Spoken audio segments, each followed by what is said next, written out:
here.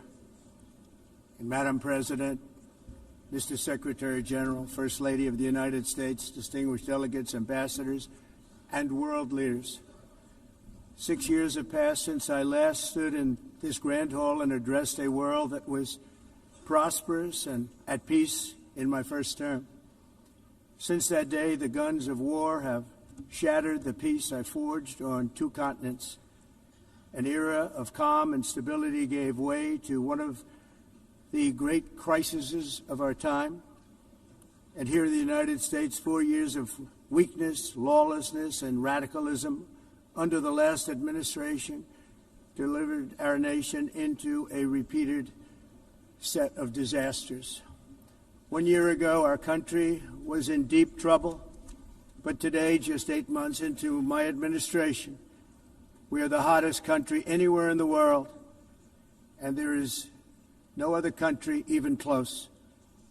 America is blessed with the strongest economy, the strongest borders, the strongest military, the strongest friendships, and the strongest spirit of any nation on the face of the earth.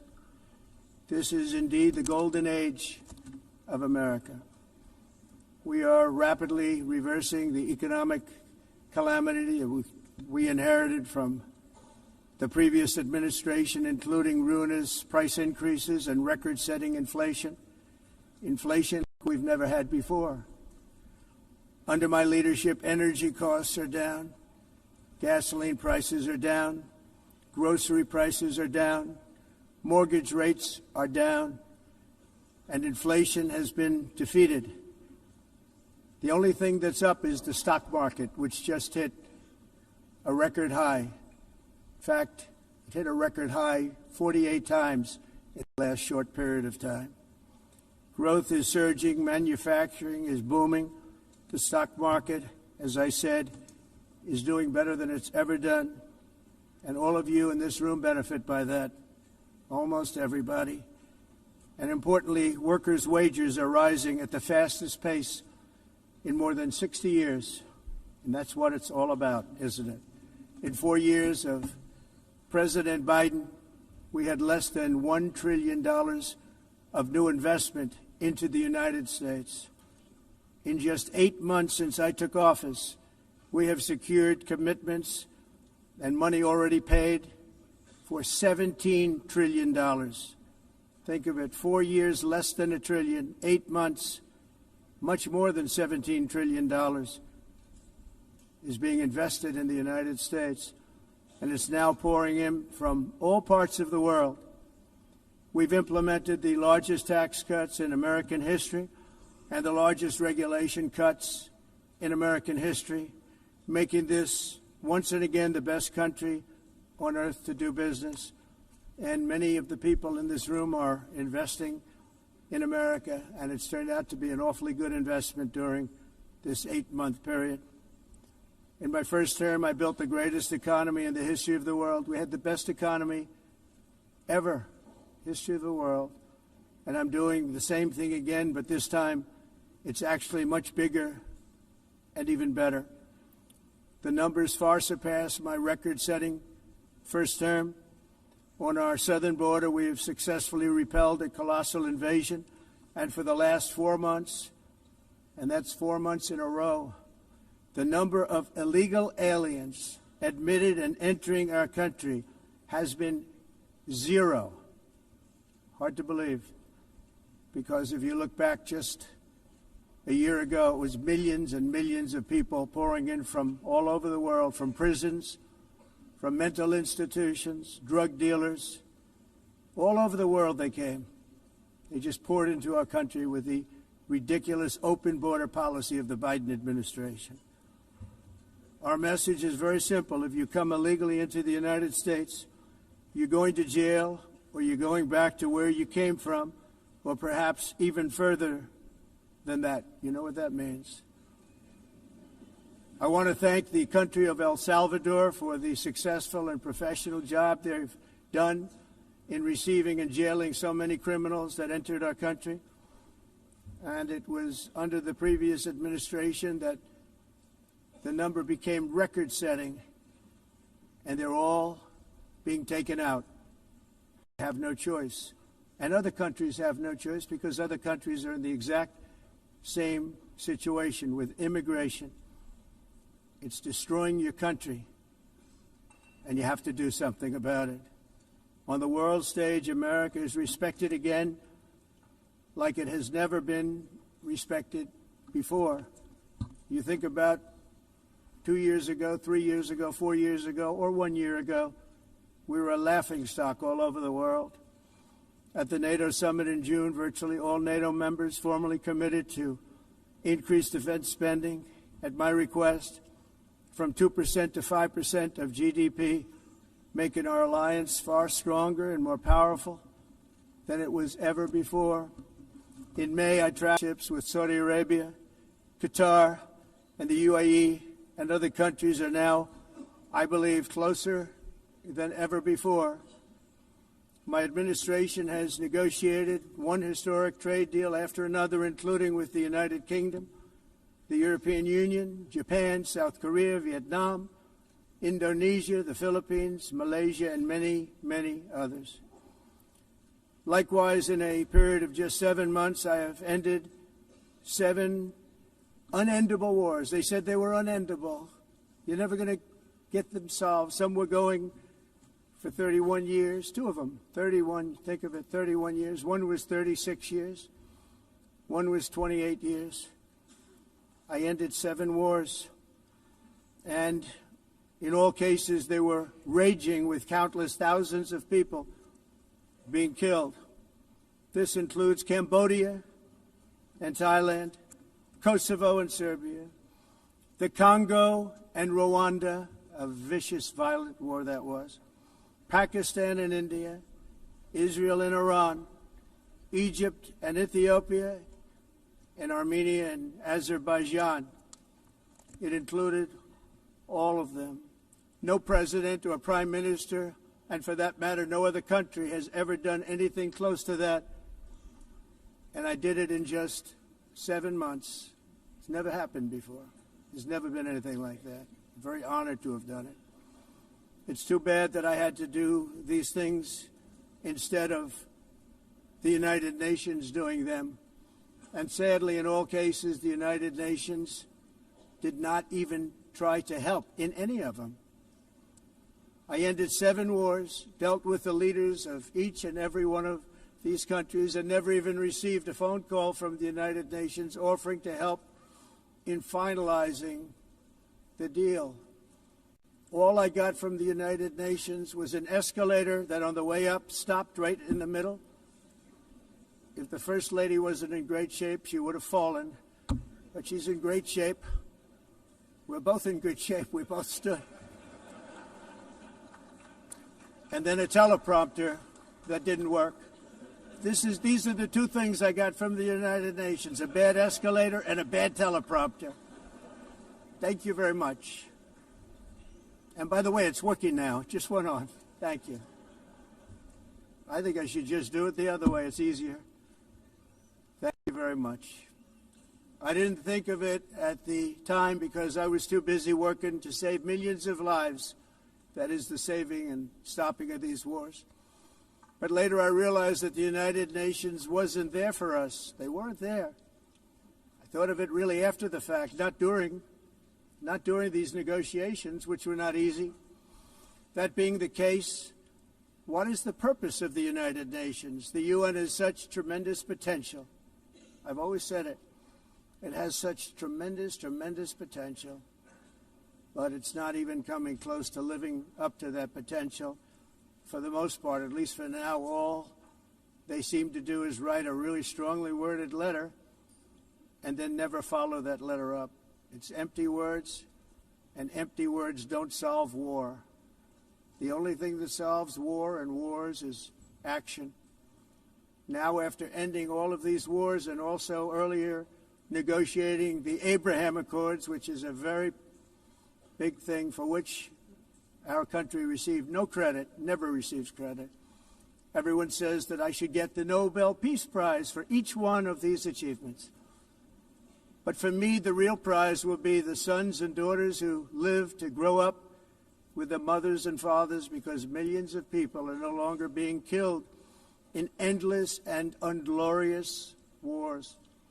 What I care about is not winning prizes, it's saving lives. We saved millions and millions of lives with the 7 wars.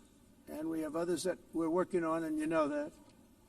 Many years ago, a very successful real estate developer in New York, known as Donald J. Trump, I bid on the renovation and rebuilding of this very United Nations complex. I remember it so well. I said at the time that I would do it for $500 million, rebuilding everything. It would be beautiful. I used to talk about, I'm going to give you marble floors. They're going to give you terrazzo. I'm going to give you the best of everything. You're going to have mahogany walls. They're going to give you plastic. But they decided to go in another direction, which was much more expensive at the time, and which actually produced a far inferior product. And I realized that they did not know what they were doing when it came to construction, and that their building concepts were so wrong, and the product that they were proposing to build was so bad and so costly. It was going to cost them a fortune. And I said, and wait till you see the overruns. Well, I turned out to be right. They had massive cost overruns and spent between $2 and $4 billion on the building and did not even get the marble floors that I promised them. You walk on terrazzo. Do you notice that? As far as I'm concerned, frankly, looking at the building and getting stuck on the escalator, they still haven't finished the job. They still haven't finished. That was years ago. The project was so corrupt that Congress actually asked me to testify before them on the tremendous waste of money, because it turned out that they had no idea what it was, but they knew it was anywhere between $2 and $4 billion as opposed to $500 million with a guarantee. But they had no idea, and I said it cost much more than $5 billion.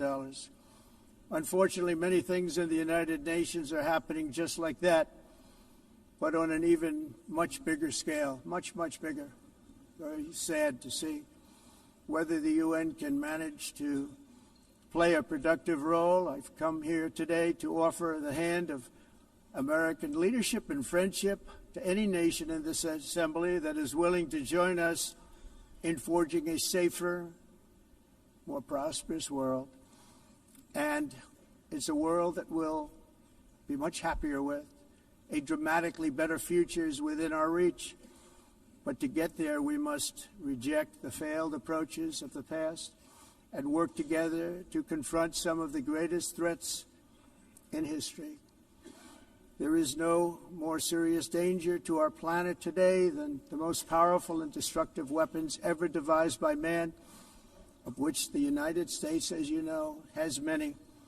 Just as I did in my first term, I've made containing these threats a top priority, starting with the nation of Iran. My position is very simple. The world's #1 sponsor of terror can never be allowed to possess the most dangerous weapon. That's why shortly after taking office, I sent the so-called Supreme Leader a letter making a generous offer. I extended a pledge of full cooperation in exchange for a suspension of Iran's nuclear program. The regime's answer was to continue their constant threats to their neighbors and U.S. interests throughout the region and some great countries that are right nearby. Today, many of Iran's former military commanders, in fact, I can say almost all of them, are no longer with us. They're dead. And 3 months ago, in Operation Midnight Hammer, 7 American B-2 bombers dropped the 14 30,000-pound each bombs on Iran's key nuclear facilities, totally obliterating everything. No other country on earth could have done what we did. No other country has the equipment to do what we did. We have the greatest weapons on earth. We hate to use them.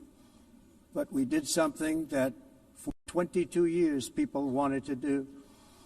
With Iran's nuclear enrichment capacity demolished, I immediately brokered an end to the 12-day war, as it's called, between Israel and Iran, with both sides agreeing to fight no longer.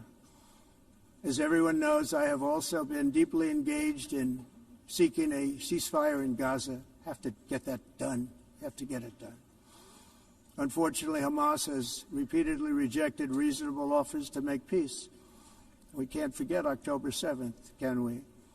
Now, as if to encourage continued conflict, some of this body is seeking to unilaterally recognize a Palestinian state.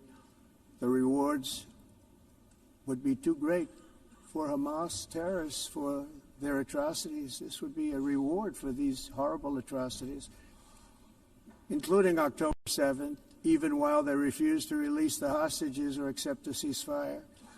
Instead of giving to Hamas and giving so much, because they've taken so much, they have taken so much. This could have been solved so long ago. But instead of giving in to Hamas's ransom demands, those who want peace should be united with one message: release the hostages now. Just release the hostages now. Thank you.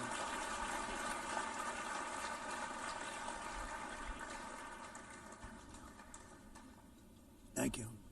As we've got to come together, and we will come together, got to get it done. We have to stop the war in Gaza immediately. We have to stop it. We have to get it done. We have to negotiate immediately, have to negotiate peace. We got to get the hostages back. We want all 20 back. We don't want 2 and 4. As you know, I got, along with Steve Witkoff and others that helped us, Marco Rubio, we got most of them back. We were involved in all of them. But I always said the last 20 are going to be the hardest, and that's exactly what happened. We have to get them back now. We don't want to get back 2, and then another 2, and then 1, and then 3. Have this process. No, we want them all back, and we want the actually 38 dead bodies back too. Those parents came to me, and they want them back, and they want them back very quickly and very badly, as though they were alive. They want them. They want them every bit as much as if their son or daughter were alive. I've also been working relentlessly, stopping the killing in Ukraine. I thought that would be, of the 7 wars that I stopped, I thought that would be the easiest because of my relationship with President Putin, which had always been a good one. I thought that was going to be the easiest one. But, you know, in war, you never know what's going to happen. There are always lots of surprises, both good and bad. Everyone thought Russia would win this war in 3 days, but it didn't work out that way. It was supposed to be just a quick little skirmish. It's not making Russia look good. It's making them look bad. No matter what happens from here on out, this was something that should have taken a matter of days, certainly less than a week. And they've been fighting for 3.5 years and killing anywhere from 5,000 to 7,000 young soldiers, mostly soldiers, on both sides, every single week, from 5,000 to 7,000 dead young people, and some in cities, much smaller numbers, where rockets are shot, where drones are dropped. This war would never have started if I were president. This was a war that should have never happened. It shows you what leadership is, what bad leadership can do to a country. Look what happened to the United States, and look where we are right now in just a short period of time. The only question now is how many more lives will be needlessly lost on both sides. China and India are the primary funders of the ongoing war by continuing to purchase Russian oil. But inexcusably, even NATO countries have not cut off much Russian energy and Russian energy products, which, as you know, I found out about 2 weeks ago, and I wasn't happy. Think of it. They're funding the war against themselves. Who the hell ever heard of that one? In the event that Russia is not ready to make a deal to end the war, then the United States is fully prepared to impose a very strong round of powerful tariffs, which would stop the bloodshed, I believe, very quickly. But for those tariffs to be effective, European nations, all of you are gathered here right now, would have to join us in adopting the exact same measures. I I mean, you're much closer to the city. We have an ocean in between. You're right there. And Europe has to step it up. They can't be doing what they're doing. They're buying oil and gas from Russia while they're fighting Russia. It's embarrassing to them, and it was very embarrassing to them when I found out about it, I can tell you that. They have to immediately cease all energy purchases from Russia. Otherwise, we're all wasting a lot of time. So I'm ready to discuss this. We're going to discuss it today with the European nations, all gathered here. I'm sure they're thrilled to hear me speak about it, but that's the way it is. I like to speak my mind and speak the truth. As we seek to reduce the threat of dangerous weapons today, I'm also calling on every nation to join us in ending the development of biological weapons once and for all. And biological is terrible, and nuclear is even beyond, and we include nuclear in that. We want to have a cessation of the development of nuclear weapons. We know, and I get to view it all the time. Sir, would you like to see? And I look at weapons that are so powerful that we just can't ever use them. If we ever use them, the world literally might come to an end. There would be no United Nations to be talking about. There would be no nothing. Just a few years ago, reckless experiments overseas gave us a devastating global pandemic. Yet despite that worldwide catastrophe, many countries are continuing extremely risky research into bioweapons and man-made pathogens. This is unbelievably dangerous. To prevent potential disasters, I'm announcing today that my administration will lead an international effort to enforce Biological Weapons Convention, which is going to be meeting with the top leaders of the world by pioneering an AI verification system that everyone can trust. Hopefully the UN can play a constructive role, and it will also be one of the early projects under AI. Let's see how good it is, because a lot of people are saying it could be one of the great things ever, but it also can be dangerous, but it could be put to tremendous use and tremendous good, and this would be an example of that. Not only is the UN not solving the problems it should, too often, it's actually creating new problems for us to solve. The best example is the number one political issue of our time, the crisis of uncontrolled migration. It's uncontrolled. Your countries are being ruined. The United Nations is funding an assault on Western countries and their borders. In 2024, the UN budgeted $372 million in cash assistance to support an estimated 624,000 migrants journeying into the United States. Think of that. The UN is supporting people that are illegally coming into the United States, and then we have to get them out. The UN also provided food, shelter, transportation, and debit cards to illegal aliens. Can you believe that? On the way to infiltrate our southern border. Millions of people came through that southern border. Just a year ago, millions and millions of people were pouring in, 25 million altogether over the 4 years of the incompetent Biden administration. And now we have it stopped, totally stopped. In fact, they're not even coming anymore because they know they can't get through. But what took place is totally unacceptable. The UN is supposed to stop invasions, not create them and not finance them. In the United States, we reject the idea that mass numbers of people from foreign lands can be permitted to travel halfway around the world, trample our borders, violate our sovereignty, cause unmitigated crime, and deplete our social safety net. We have reasserted that America belongs to the American people, and I encourage all countries to take their own stand in defense of their citizens as well. You have to do that because I see it. I'm not mentioning names. I see it, and I could call every single one of them out. You're destroying your countries. They're being destroyed. Europe is in serious trouble. They've been invaded by a force of illegal aliens like nobody's ever seen before. Illegal aliens are pouring into Europe. Nobody is ever, and nobody's doing anything to change it, to get them out. It's not sustainable. And because they choose to be politically correct, they're doing just absolutely nothing about it. And I have to say, I look at London, where you have a terrible mayor, terrible mayor, and it's been so changed.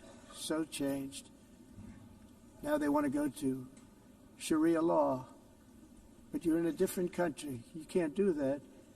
Both the immigration and their suicidal energy ideas will be the death of Western Europe if something is not done immediately. This cannot be sustained. What makes the world so beautiful is that each country is unique. But to stay this way, every sovereign nation must have the right to control their own borders. You have the right to control your borders, as we do now, and to limit the sheer numbers of migrants entering their countries and paid for by the people of that nation that were there and that built that particular nation at the time. They put their blood, sweat, tears, money into that country, and now they're being ruined.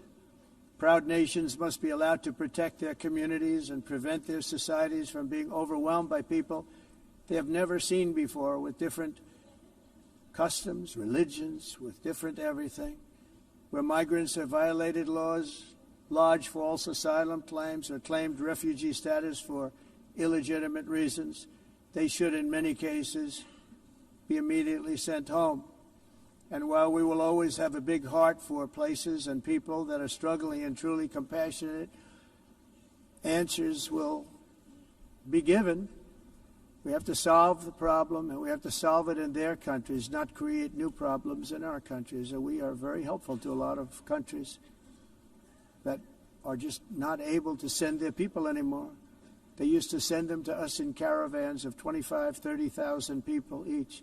These massive caravans of people pouring into our country, totally unchecked and unvetted. But not anymore. According to the Council of Europe, in 2024, almost 50% of inmates in German prisons were foreign nationals or migrants. In Austria, the number was 53% of the people in prisons were from places that weren't from where they are now.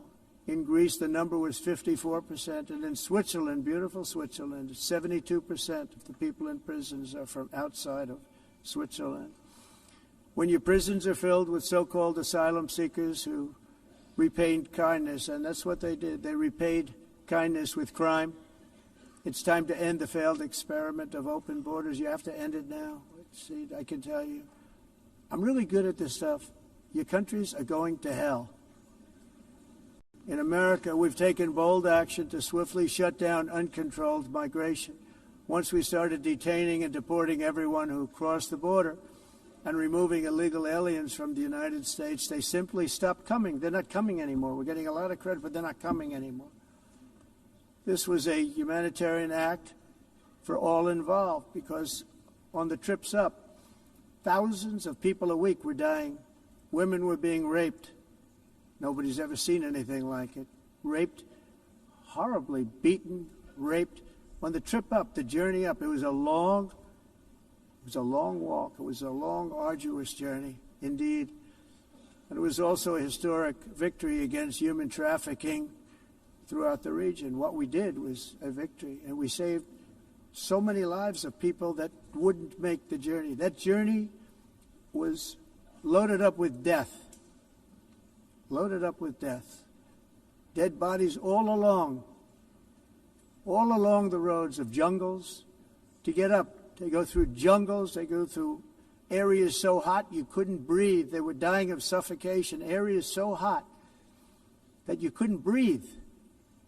Dead bodies all over. By them not coming, we're saving tremendous numbers of lives. My people have done a fantastic job in doing what they did, and the American public agrees with it. I mean, I was very proud to see this morning I have the highest poll numbers I've ever had. Part of it is because of what we've done on the border. I guess the other part is what we've done on the economy. Joe Biden's policies empowered murderous gangs, human smugglers, child traffickers, drug cartels, and prisoners from all over the world The previous administration also lost nearly 300,000 children. Think of that. They lost more than 300,000 children, little children, who were trafficked into the United States on the Biden watch, many of whom have been raped, exploited, and abused, and sold. Sold. Nobody talks about that. The fake news doesn't write about it. With many others, young children who are missing or dead. And we found a lot of these children, and we're sending them back, and we've been sending them back to their parents. They said, nobody knows who they are. They said, where do you come from? And they'll give us a country, and we'll find out, and we'll figure it out, and we'll bring them back to their homes. And the mother and father rush to the door, and their tears in their eyes. They can't believe that they're seeing their son or daughter, their little son or daughter again. We've done almost 30,000 of them so far. Any system that results in the mass trafficking of children is inherently evil. Yet that is exactly what the globalist migration agenda has done, and it's what it's all about.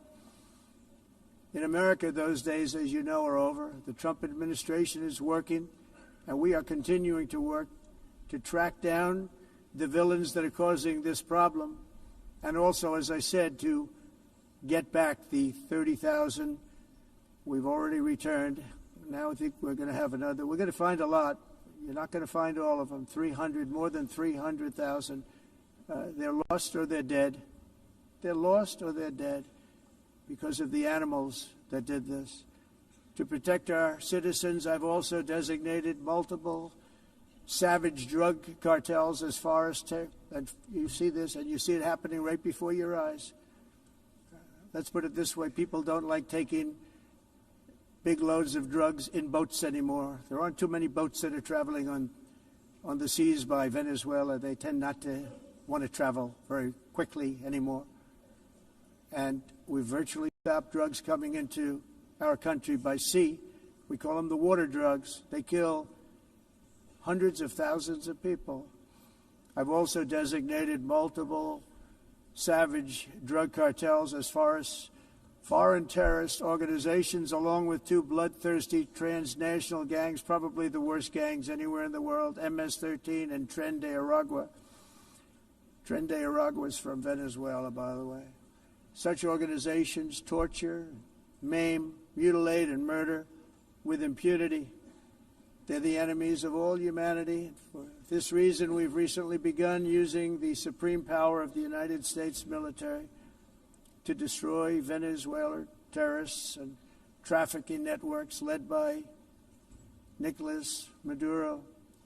To every terrorist thug smuggling poisonous drugs into the United States of America, please be warned that we will blow you out of existence. That's what we're doing. We have no choice. Can't let it happen. They're destroying. I believe we lost 300,000 people last year to drugs, 300,000. Fentanyl and other drugs. Each boat that we sink carries drugs that would kill more than 25,000 Americans. We will not let that happen. Energy is another area where the United States is now thriving like never before. We're getting rid of the falsely named renewables. By the way, they're a joke. They don't work. They're too expensive. They're not strong enough to fire up the plants that you need to make your country great. The wind doesn't blow. Those big windmills are so pathetic and so bad, so expensive to operate. And they have to be rebuilt all the time, and they start to rust and rot. Most expensive energy ever conceived, and it's actually energy. You're supposed to make money with energy, not lose money. You lose money, the governments have to subsidize. You can't put them out without massive subsidies.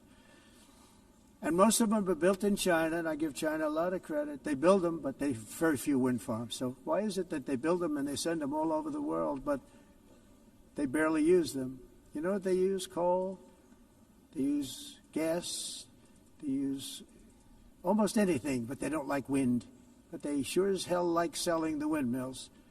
Europe, on the other hand, is a long way to go, with many countries being on the brink of destruction because of the green energy agenda. And I give a lot of credit to Germany. Germany was being led down a very sick path, both on immigration, by the way, and on energy. they were going green and they were going bankrupt. And the new leadership came in and they went back to where they were with fossil fuel and with nuclear, which is good. It's now safe. You can do it properly. But they went back to where they were and they opened up a lot of different plants, energy producing plants, and they're doing well. I give Germany a lot of credit for that. They've said this is a disaster, what's happening. They were going all green. All green is all bankrupt. That's what it represents. And it's not politically correct. I'll be very badly criticized for saying it, but I'm here to tell the truth. I don't care. It doesn't matter to me. I'm in New York City. I'm feeling a lot safer. Crime, we're getting crime down. And by the way, speaking of crime, Washington, D.C. was the crime capital of America. Now it's after 12 days, it's a totally safe city. Everyone's going out to dinner. They're going out to restaurants. Your wife can walk down the middle of the street with or without you. Nothing's going to happen. My people have done a fantastic job. And yes, I called in the National Guard, and the National Guard took care of business, and they weren't politically correct, but they took care of business. We got 1,700 career criminals out, brought them back to where they came from, the countries where they came from, or put them in jails. Washington, D.C. is now a totally safe city again, and I welcome you to come. In fact, we'll have dinner together at a local restaurant, and we'll be able to walk. We don't have to go by an armor-plated vehicle. We'll walk right over there from the White House. They've given up their powerful edge, a lot of the countries that we're talking about, in oil and gas, such as essentially closing the great North Sea oil. Oh, the North Sea, I know it so well. Aberdeen was the oil capital of Europe, and there's tremendous oil that hasn't been found in the North Sea. Tremendous oil. And I was with the Prime Minister I respect and like a lot, and I said, you're sitting with the greatest asset. They essentially closed it by making it so highly taxed that no developer, no oil company can go there. They have tremendous oil left, and more importantly, they have tremendous oil that hasn't even been found yet. And what a tremendous asset for the United Kingdom. And I hope the Prime Minister is listening, because I told it to him 3 days in a row. That's all he heard. North Sea oil, North Sea, because I want to see them do well. I want to stop seeing them ruining that beautiful Scottish and English countryside with windmills and massive solar panels that go 7 miles by 7 miles, taking away farmland. But we're not letting this happen in America. In 1982, the executive director of the United Nations Environmental Program predicted that by the year 2000, climate change would cause a global catastrophe. He said that it will be irreversible, as any nuclear holocaust would be. This is what they said at the United Nations. What happened? Here we are. Another UN official stated in 1989 that within a decade, entire nations could be wiped off the map by global warming. Not happening. You know, it used to be global cooling. If you look back years ago in the 1920s and the 1930s, they said, global cooling will kill the world. We have to do something. Then they said global warming will kill the world. But then it started getting cooler. So now they could just call it climate change, because that way they can't miss. It's climate change. Because if it goes higher or lower, whatever the hell happens, there's climate change. It's the greatest con job ever perpetrated on the world, in my opinion. Climate change, no matter what happens, you're involved in that. No more global warming, no more global cooling. All of these predictions made by the United Nations and many others, often for bad reasons, were wrong. They were made by stupid people that have cost their countries fortunes and given those same countries no chance for success. If you don't get away from this green scam, your country is going to fail. And I'm really good at predicting things, you know. They actually said during the campaign they had a hat, the best-selling hat. Trump was right about everything. And I don't say that in a braggadocious way, but it's true. I've been right about everything. And I'm telling you that if you don't get away from the green energy scam, your country is going to fail. And if you don't stop people that you've never seen before, that you have nothing in common with, your country is going to fail. I'm the President of the United States, but I worry about Europe. I love Europe. I love the people of Europe. And I hate to see it being devastated by energy and immigration. This double-tailed monster destroys everything in its wake, and they cannot let that happen any longer. You're doing it because you want to be nice. You want to be politically correct, and you're destroying your heritage. They must take control strongly and immediately of the unmitigated immigration disaster and the fake energy catastrophe before it's too late. The carbon footprint is a hoax made up by people with evil intentions, and they're heading down a path of total destruction. You know, the carbon footprint was a big, big thing a few years ago. I remember hearing about the carbon footprint, and then President Obama would get into Air Force One, a massive Boeing 747, and not a new one, an old one with old engines that spew everything into the atmosphere. He'd talk about the carbon footprint, we must do so. Then he'd get in and he'd fly from Washington to Hawaii to play a round of golf. And then he'd get back onto that big, beautiful plane and he'd fly back and he'd talk about, again, global warming and the carbon footprint. It's a con job. At extreme cost and expense, Europe reduced its own carbon footprint by 37%. Think of that. Congratulations, Europe. Great job. You cost yourself a lot of jobs, a lot of factories closed, but you reduced the carbon footprint by 37%. However, for all of that sacrifice and much more, it's been totally wiped out and then some by a global increase of 54%. Much of it coming from China and other countries that are thriving around China, which now produces more CO2 than all the other developed nations in the world. So all of these countries are working so hard on the carbon footprint, which is nonsense, by the way. It's nonsense. You know, it's interesting. In the United States, we have still radicalized environmentalists, and they want the factories to stop. Everything should stop. No more cows. We don't want cows anymore. I guess they want to kill all the cows. They want to do things that are just unbelievable, and you have it too. But you know, we have a border, strong, and we have a shape, and that shape doesn't just go straight up. That shape is amorphous when it comes to the atmosphere. And if we had the most clean air, and I think we do, we have very clean air. We have the cleanest air we've had in many, many years. But the problem is that other countries, like China, which has air that's a little bit rough, it blows. And no matter what you're doing down here, the air up here tends to get very dirty because it comes in from other countries where their air isn't so clean. And the environmentalists refuse to acknowledge that. Same thing with garbage. In Asia, they dump much of their garbage right into the ocean. And over about a 1 week and 2 week journey, it flows right past Los Angeles. You've seen it. Massive amounts of garbage, almost too much to do anything about, flowing past Los Angeles, past San Francisco, and then somebody will get in trouble because he dropped a cigarette on the beach. The whole thing is crazy. The primary effect of these brutal green energy policies has not been to help the environment, but to redistribute manufacturing and industrial activity from developed countries that follow the insane rules that are put down to polluting countries that break the rules and are making a fortune. They're making a fortune.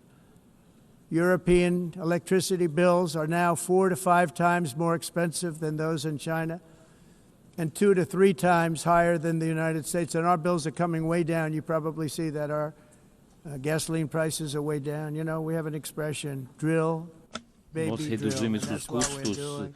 de We're energia gonna be much lower in a porque year from now. nós faremos They've come como way down over the expressão, last year. vamos fazer As a tudo result, isso, reduzir os every custos de energia air conditioner e os is custos like diminuíram nos Estados Unidos. very uncommon to see one in some of these countries Por exemplo, because se você the olhar electric costs are so high. So while nos the U.S. países has approximately faturas de 1,300 heat-related deaths não annually, it's a lot. climática, Europe loses mas more nós than nos Estados Unidos 175,000 people to heat conseguimos deaths each year. usar eles e evitar aumento da temperatura, porque é muito caro também usar all in the e name ninguém of pretending to stop the global warming hoax. The entire globalist concept of asking successful industrialized nations to inflict pain on agenda themselves mundialista não and tem nenhum radically sentido. disrupt their entire societies must be rejected completely and totally, and it must be immediate. Aumento da temperatura, porque é muito caro também usar nada e ninguém pretending to stop, paying so much more than every country. Others weren't paying. China didn't have to pay until 2030. Russia was given an old standard that was easy to meet, a 1990 standard. But for the United States, we're supposed to pay like $1 trillion. And I said, this is another scam. The fact is, the United States has been taken advantage of by the world for many, many years, but not any longer, as you probably noticed. I unleashed massive energy production and signed historic executive orders to hunt for oil, but we don't have to do much hunting because we have the most oil of any nation anywhere, oil and gas in the world. And if you add coal, we have the most of any nation in the world. Clean, I call it clean, beautiful coal. You can do things today with coal that you couldn't have done 10 years ago, 15 years. So I have a little standing order in the White House. Never use the word coal, only use the words clean, beautiful coal. Sounds much better, doesn't it? But we stand ready to provide any country with abundant, affordable energy supplies if you need them, when most of you do. We're proudly exporting energy all over the world. We're now the largest exporter. In the United States, we want trade and robust commerce with all nations, everybody. We want to help nations. We're going to help nations. But it must also be fair and reciprocal. The challenge with trade is much the same with climate. The countries that followed the rules, all their factories have been plundered. It's really sad to watch. They've been broken. They've been broken by countries that broke the rules. That's why the United States is now applying tariffs to other countries, and much as these tariffs were for many years applied to us, uncontrollably applied to us. We've used tariffs as a defense mechanism under the Trump administration, including my first term, where hundreds of billions of dollars in tariffs were taken in. And by the way, we had the lowest inflation, and now we have very low inflation. The only thing different is that we have hundreds of billions of dollars flowing into our country. But this is how we will ensure that the system works for everyone and is sustainable into the future. We're also using tariffs to defend our sovereignty and security throughout the world, including against nations that have taken advantage of former U.S. administrations for decades, including the most corrupt, incompetent administration in history, the sleepy Joe Biden administration. Brazil now faces major tariffs in response to its unprecedented efforts to interfere in the rights and freedoms of our American citizens and others, with censorship, repression, weaponization, judicial corruption, and targeting of political critics in the United States. I have a little problem saying this because I must tell you, I was walking in and the leader of Brazil was walking out. We saw him, and I saw him, he saw me, and we embraced. And then I'm saying, can you believe I'm going to be saying this in just 2 minutes? But we actually agreed that we would meet next week. We didn't have much time to talk, like about 20 seconds. They were in retrospect, I'm glad I waited because this thing didn't work out too well. But we did talk. We had a good talk, and we agreed to meet next week, if that's of interest. But he seemed like a very nice man, actually. He liked me, I liked him. But if you, and I only do business with people I like. When I don't like them, I don't like them. But we had, at least for about 39 seconds, we had excellent chemistry. It's a good sign. But also in the past, Brazil, can you believe this, unfairly tariffed our nation, but now because of our tariffs, we are hitting them back, and we're hitting them back very hard. As president, I will always defend our national sovereignty and the rights of American citizens. So I'm very sorry to say this, that Brazil is doing poorly and will continue to do poorly. They can only do well when they're working with us. Without us, they will fail, just as others have failed. It's true. Next year, the United States will celebrate the 250th anniversary of our glorious independence, a testament to enduring power and American freedom and spirit. We will also be proudly hosting the 2026 FIFA World Cup, and shortly thereafter, the 2028 Olympics, which is going to be very exciting. I hope you all come. I hope that countless people from all over the globe will take part of these will be great celebrations of liberty and human achievement, and that together we all can rejoice in the miracles of history that began in July 4th, 1776, when we founded the light to all nations. And it's something really that an amazing thing came out of that date. It's called the United States of America. In honor of this momentous anniversary, I hope that all countries who find inspiration in our example will join us in renewing our commitment, values, and those values really that we hold so dear. Together, let us defend free speech and free expression. Let us protect religious liberty, including for the most persecuted religion on the planet today. It's called Christianity. And let us safeguard our sovereignty and cherish qualities that have made each of our nations so special, incredible, and extraordinary. In closing, I just want to repeat that immigration and the high cost of so-called green renewable energy is destroying a large part of the free world and a large part of our planet. Countries that cherish freedom are fading fast because of their policies on these two subjects. You need strong borders and traditional energy sources if you are going to be great again. Whether you have come from north or south, east or west, near or far, every leader in this beautiful hall today represents a rich culture, a noble history, and a proud heritage that makes each nation majestic and unique, unlike anything else in human history or any other place on the face of the earth. From London to Lima, from Rome to Athens, from Paris to Seoul, from Cairo to Tokyo and Amsterdam to right here in New York City, we stand on the shoulders of the leaders and legends, generals and giants, heroes and titans who won and built our beloved nations, all of our nations, with their own courage, strength, spirit, and skill. Our ancestors climbed mountains, conquered oceans, crossed deserts, and trekked over wide open plains. They charged into thunderous battles, plunged into grave dangers, and they were soldiers and farmers and workers and warriors and explorers and patriots. They built towns into cities, tribes into kingdoms, ideas into industries, and small islands into mighty empires. You're a part of all of that. They were champions for their people who never gave up and who never, ever gave in.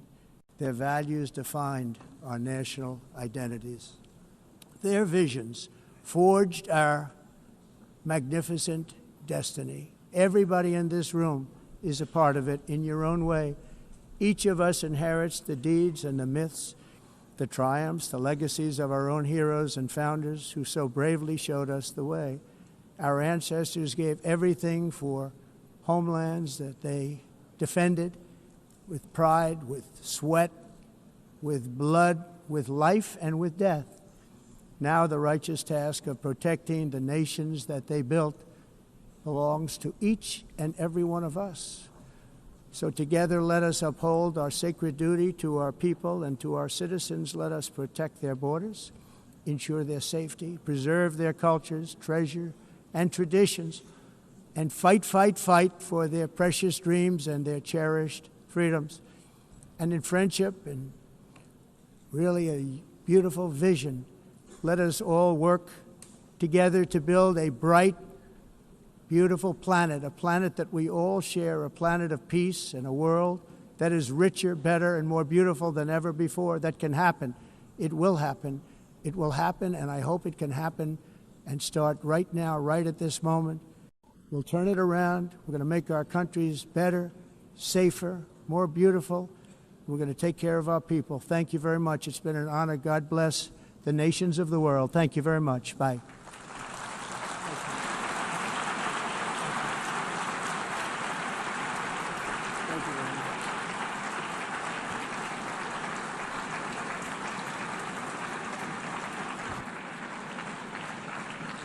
On behalf of the Assembly, I wish to thank the President of the United States,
Please be seated.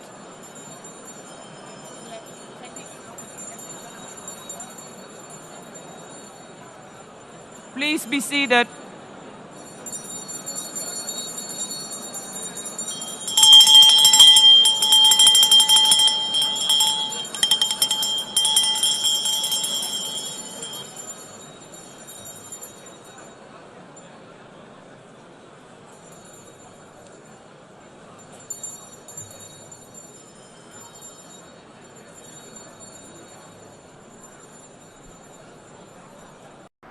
왜 준비하냐고? 우리가 달려야 할 순간은 누군가의 생명을 지켜야 할 때